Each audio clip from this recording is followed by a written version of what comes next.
आता आपण आलेलो आहोत श्री कचेश्वर व त्र्यंबकेश्वर मंदिर, कोपरगाव.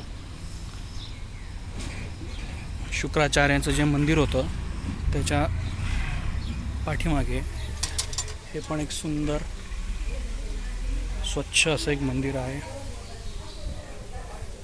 इथे कचेश्वर व त्र्यंबकेश्वर मंदिर, त्र्यंबकेश्वर महादेव मंदिर इथे आहे. सध्या अभिषेक चालू आहे.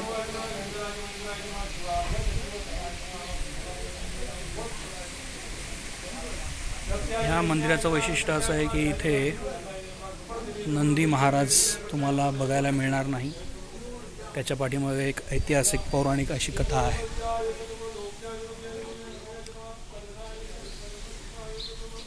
ती कथा जर तुम्हाला पूर्णपणे जाणून घ्यायची असेल तर त्याबद्दल सर्व माहिती इथे दिलेली आहे. तुम्हाला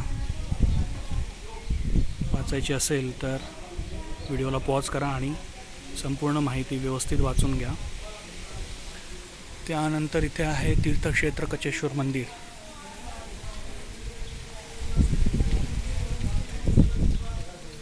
इथे आहे शुक्राचार्य मंदिर आणि त्यांचे शिष्य कचेश्वर महाराज यांची ही पिंड.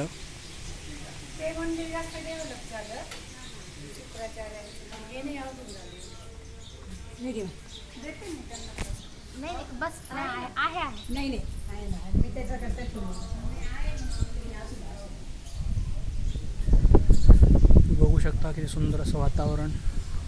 इथे जरूर एकदा भेट द्यावी.